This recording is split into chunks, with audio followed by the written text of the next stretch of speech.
Sirdaryo tumani Orzu mahalla fuqarolar yig'inida Sirdaryo tuman hokimi ishtirokida sayyor qabul o'tkazilmoqda. Ko'rib turganingizdek, ushbu sayyor qabulga 100 dan oshiq fuqarolarimiz turli xil muammolar bilan tashrif buyurgan va fuqarolarimizni qiynab kelayotgan muammolar aynan mana shu sayyor qabulda o'z yechimini topadi degan umiddamiz.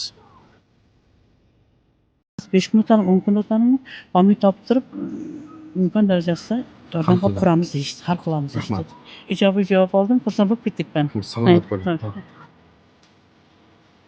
Madasi gap. Ha, madasi gapda yaxshi. Rahmat. Salomat. Rahmat. Biz ayni daqiqalarimizda fuqarolarimizning muammolarini qanchalik hal qilinyapti yoki qilinmayotgani haqida batafsil o'rganmoqdamiz. Ko'pchilik fuqarolarimiz mana shu sayyor qabuldan juda ham xursand. Biz esa davom etamiz.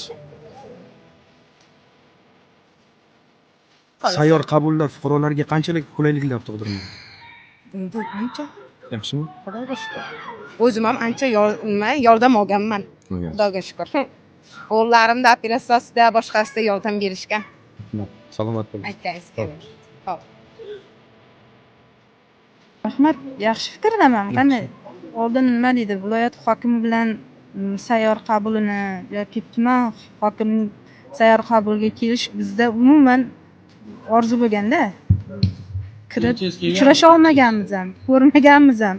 Tuman hokimini men masalan oldingi tuman hokimlarini naqalarni ko'rmaganman. Xudoga shukr hozir o'zlari kelishyapti, nima muammolaring bor o'zlari so'rashyapti. Shunisiga ham katta rahmat. Salomat bo'ling. Qabullar yaxshi nima qildi, endi MCS boshlig'iga Kerakli topshiriqlar berildi. topshiriq berildi. Endi o'sha 3 kun menga dedi, cho'la tekstlar o'rganib xulosasini aytasizlar debdi.